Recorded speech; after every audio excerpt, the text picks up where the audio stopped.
உலக மக்கள் எல்லோருக்கும் வணக்கம். நான் உங்கள் ஜி கோபால் பேசுகிறேன். இன்னைக்கு நாம் பேசக்கூடிய தலைப்பு என்னன்னா மாத பலன்கள். இந்த மாத பலன்கள் ஆப்பட்டது மகர ராசிக்காரங்களுக்கு எப்படி இருக்க போகிறது, இதை பத்தி தான் இந்த வீடியோல பார்க்கிறோம்.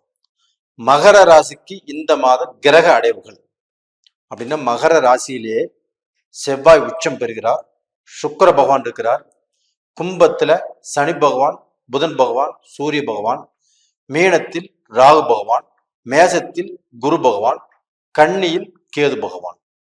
இது இந்த மாத கிரக அடைவுகள். அப்ப இந்த மாத கிரக அடைவுகள் ஆப்பட்டது மகர ராசிக்காரங்களுக்கு எப்படி இருக்க போகிறது, இதை பத்தி தான் இப்ப பார்க்க போறோம். மகர ராசிக்காரங்களுக்கு இதுவரை அடைக்கப்பட்டிருந்த கதவுகள் திறக்கப்படும். அதாவது இதுவரைக்கும் நம்மளுக்கு தடையாக இருந்த விஷயங்கள் எல்லாமே அந்த தடைகள் நிவர்த்தி ஆகக்கூடிய காலகட்டமாக இந்த மாதம் உங்களுக்கு ரொம்ப ஃபேவரேட்டா இருக்கும்.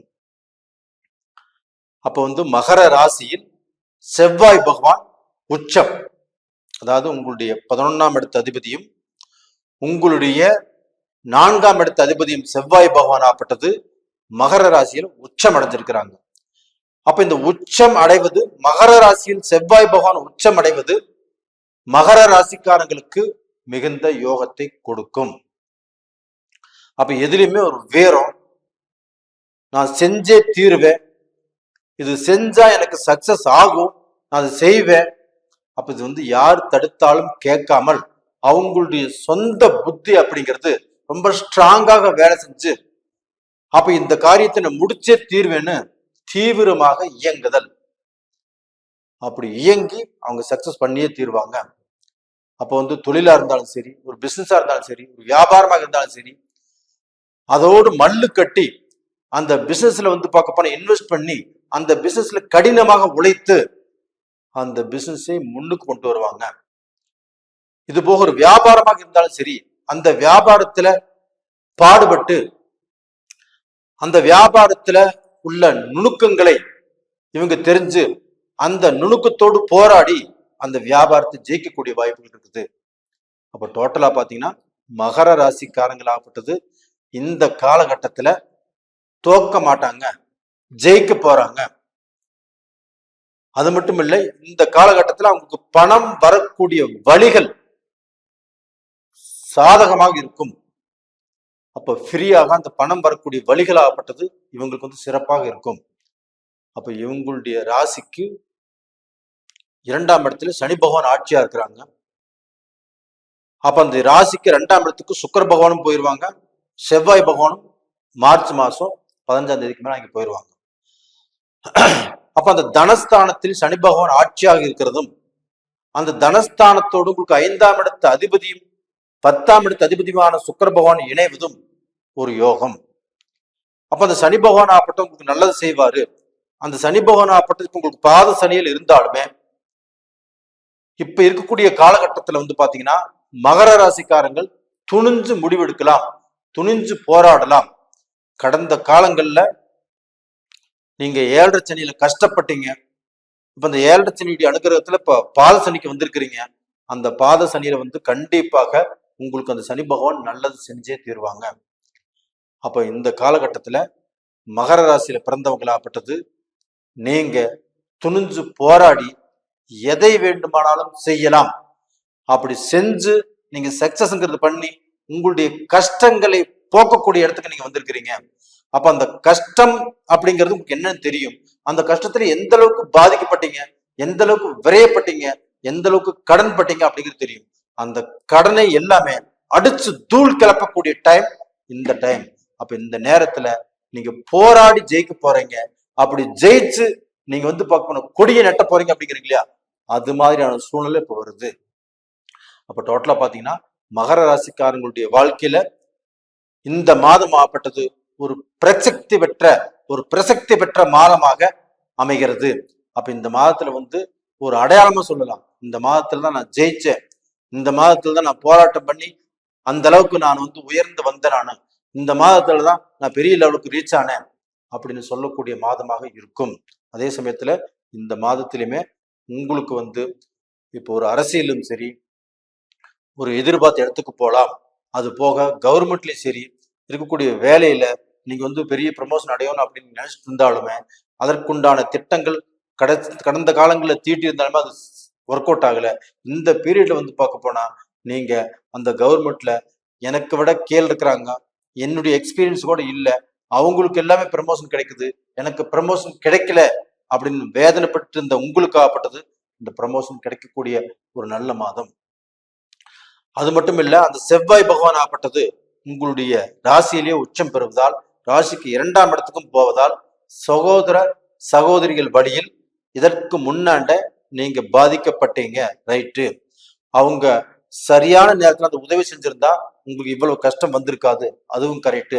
அப்படிப்பட்ட அந்த சகோதர சகோதரிகள் ஆகப்பட்டது இன்னைக்கு உங்க கூட வந்து உங்களுடைய கஷ்டத்தை தீர்த்து வைக்கிறக்கோ, அவங்க செஞ்ச தப்பு உணர்ந்து இன்னைக்கு உங்க கூட சேர்வதற்குண்டான ஒரு சூழ்நிலை இப்ப வந்திருக்குது. கண்டிப்பாக இதன் மூலியமாக மகர ராசிக்காரங்க நல்லா இருக்க போறீங்க. அப்ப டோட்டலா பாத்தீங்கன்னா மகர ராசியில பிறந்தவங்க அவங்க அண்ணன் தம்பிகளோ அக்கா தங்கச்சிகளோ இவங்க மூலியமாக பிரச்சனைகள் இருக்காது, இல்லாம வாழக்கூடிய டைம்ங்கிறது வந்தாச்சு. இது மட்டும் இல்லாமல் மகர ராசிக்காரங்களாகப்பட்டது அவங்க வெளிநாடு போய், இப்ப வெளிநாட்டுல போய் நிறைய பேர் வாழ்ந்துட்டு இருக்கிறாங்க. ஒவ்வொருத்தருக்கும் வந்து அந்த சிட்டிசன்ஷிப் அந்த நாட்டுல அவங்க வாழ்ந்துட்டு இருக்கிற அந்த ஊர்ல அந்த ஃபாரின்ல கிடைக்காம இருக்குது. அப்ப அதற்குன்னு வந்து முயற்சி பண்ணி அவங்க வந்து பார்க்க போனா அது செட் ஆகாமல் அதுக்கு அந்த டாக்குமெண்ட் வேணும் இந்த டாக்குமெண்ட் வேணும் கேட்டு அது தள்ளி தள்ளி போயிட்டே இருக்கிறா. இந்த பீரியட்ல அவங்க மகர ராசியில பிறந்தவங்க அந்த நாட்டுல வந்து பார்க்க போனா இவங்களுக்கு வந்து ஒரு குடியுரிமை கண்டிப்பாக கிடைக்கும். அப்ப இதனால் வரைக்கும் தடுக்கப்பட்டது இப்ப இந்த பீரியட்ல கிடைக்கக்கூடிய வாய்ப்புகள் இருக்குது. அதே சமயத்துல அந்த நாட்டுல இவங்க வந்து பார்க்க போனா எவ்வளவோ கஷ்டத்துல வாழ்ந்துட்டு இருந்தாலுமே அந்த கஷ்டங்கள் எல்லாமே கொஞ்சம் கொஞ்சமாக தேர்ந்து அந்த நாட்டுல நல்லா வாழ்வதற்குண்டான வாய்ப்புகள் வந்தாச்சு. அப்ப உங்களுக்கு தொழில பிரச்சனை, வேலை செய்யக்கூடிய இடத்துல பிரச்சனை, ஒரு பிசினஸ்ல பிரச்சனை, இது எல்லாமே மாறப்போகுது. மாறி நல்ல நிலைமைக்கு வரப்போறீங்க. ஒன்றும் கவலைப்பட வேண்டிய அவசியமே இல்லை. அப்ப டோட்டலா பாத்தீங்கன்னா உங்களுடைய வாழ்க்கையில நீங்க நல்ல பொசிஷனுக்கு வரக்கூடிய காலங்கிற வந்தாச்சு. இது போக இந்த மகர ராசிக்கு உரித்தான அந்த டிபார்ட்மெண்ட் எதுனா மருத்துவம் சம்பந்தப்பட்டது. மகர ராசியில பிறந்தவங்க நிறைய பேர் வந்து மருத்துவத்துறையில இருக்கிறீங்க. அப்ப அந்த மருத்துவத்துறையில இப்ப இருக்கிறவங்க எல்லாருமே உனியுமே மேல மேல வளரக்கூடிய வாய்ப்பு இருக்குது. இதற்கு முன்னாடி எதிர்பார்த்துட்டு இருக்கிறவங்களும் மருத்துவத்துறையில வர வாய்ப்பு இருக்குது.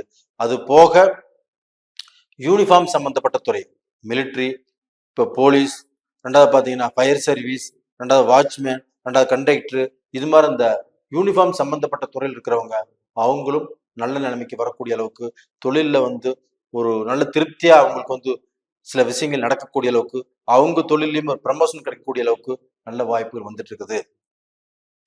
அப்ப இதனால பாத்தீங்கன்னா அந்த மகர ராசிக்காரங்க இந்த துறையில அவங்க ஜெயிச்சு நல்ல நிலைமைக்கு வரக்கூடிய வாய்ப்புகள் உருவாயிருச்சு. அப்ப இது போக பாத்தீங்கன்னா மகர ராசிக்காரங்கள் நம்மளுக்கு ஜென்மச்சனி இருக்குதே, நாம வந்து இந்த சமயத்துல இது செய்யலாமா இது செய்யக்கூடாதா, நம்ம இந்த தொழிலை செய்யலாமா வேண்டாமா இப்படின்னு நீங்க எதிர்பார்த்து இருந்தீங்கன்னா அது ஒன்றும் நீங்க வந்து அது மாதிரி எதிர்பார்க்கக்கூடிய வாய்ப்பே வேண்டாம். இந்த காலகட்டத்துல தைரியமாக நீங்க செய்யலாம். அப்ப ஜென்மச்சனியே இருந்தாலும் உங்களை பாதிக்காது. அப்போ ஒரு தொழிலே ஆரம்பிச்சா கூட இந்த டயத்துல ஆரம்பிக்கக்கூடிய தொழிலாகப்பட்டது உங்களுக்கு வந்து பார்க்கணும் சக்சஸை கொடுக்கும். உங்களுடைய வாழ்க்கைக்கு வழிகாட்டியாக அமையும். எந்த ரூபத்திலையும் உங்களுக்கு வந்து கஷ்டத்தை கண்டிப்பாக கொடுக்காது. அப்ப இந்த மகர ராசியில வாழ்ந்த இந்த 7 சனியில குடும்பத்தை விட்டு பிரிஞ்சு, குடும்பத்தை விட்டு தெரியாமலும், குடும்பத்துல வந்து பார்க்கணும் சங்கடத்தோடையும் சலிப்போடையும் எவ்வளோ மனஸ்தாபத்தோடையும் நிறைய பேர் வாழ்ந்திருப்பீங்க. அவங்களுக்கு எல்லாமே அந்த குடும்பம் ஒன்று சேர்ந்து சந்தோஷமாக அந்த குடும்பத்துல பிரச்சனை இல்லாமல் ஒரு நல்ல வாழ்க்கை வாழ்வதற்குண்டான டைம் வந்தாச்சு. கண்டிப்பாக கடந்த மாசமும் இதுதான் சொல்லியிருந்தேன், நானும் இப்போ நான் இதுதான் சொல்றேன். கண்டிப்பாக நீங்க வாழ்வதற்குண்டான நேரங்கள் வந்தாச்சு.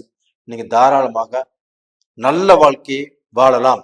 அதே சமயத்துல இந்த காலகட்டத்துல அவங்களுக்கு அந்த திருமண பாக்கியம் அப்படிங்கிறது நடக்கிறதுக்கு உண்டான வாய்ப்புகள் நல்லா இருக்குது. அது மட்டும் இல்ல, இந்த மே மாசத்துல வந்து பாத்தீங்கன்னா அவங்களுக்கு வந்து அந்த குரு பயிற்சி ஆகிறதுனால இந்த ஜென்மச்சனியில் இருக்கிறதுனால, இந்த ஜென்மச்சனி கடக்கூறு அப்படிங்கிறதுனால அந்த ஜென்மச்சனி விலகக்கூடிய டைங்கிற வந்தாச்சு. இதன் மூலியமாக மெல்ல மெல்ல வளரக்கூடிய டைம் வந்தாச்சு. அந்த குரு பயிற்சி வரக்கூடிய காலகட்டத்திலையும் இவங்க நல்லா இருப்பாங்க. அப்போ டோட்டலா பாத்தீங்கன்னா மகர ராசியில பிறந்தவங்க அவங்களுடைய வாழ்க்கையில அவங்களுடைய தகுதி, தரம், அந்தஸ்து, அவங்களுடைய வாழ்க்கை எல்லாமே மாறப்போகிறது. அப்போ இந்த குடும்பத்துல பாத்தீங்கன்னா மகர ராசியில பிறந்தவங்களுக்கு இருக்கக்கூடிய மனைவிமார்கள் இப்ப அவங்க இந்த மகர ராசியில பிறந்தவங்களை நல்லா புரிஞ்சுக்கணும். அப்போ அவங்க தெரிஞ்சோ தெரியாமலோ சில தவறுகள் செய்யலாம், சில பிரச்சனைகள் கொண்டு வரலாம். அது எல்லாமே மறப்போம் மன்னிப்போம் சொல்லி மகர ராசியில பிறந்த ஆண்களை பெண்கள் கண்டிப்பாக மன்னிக்கணும். அவங்க கூட இருந்து நீங்க ரொம்ப கஷ்டப்பட்டு குடும்பம் நடத்திட்டு இருக்கிறீங்க, அந்த கஷ்டமெல்லாம் தீரக்கூடிய நேரம் வந்தாச்சு. நீங்க கண்டிப்பாக அந்த கஷ்டமெல்லாம் தீர்ந்து நல்லா இருப்பீங்க. நேயர்களே, மகர ராசியில பிறந்தவங்களே, கண்டிப்பாக உங்களுடைய வாழ்க்கை வளமாக போகிறது. நேயர்களே, இந்த பதிவு பிடிச்சிருக்குன்னு நினைக்கிறேன்.